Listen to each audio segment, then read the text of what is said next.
സന്തോഷമായല്ലോ രണ്ടുപേർക്കും. എന്നാ പിന്നെ നിങ്ങളുടെ പ്രണയം നടക്കട്ടെ, ഞാൻ പോവാ.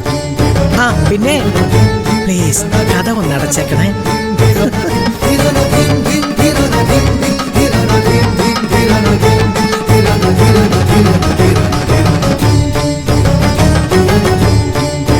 എന്താ എന്താ പൂജ?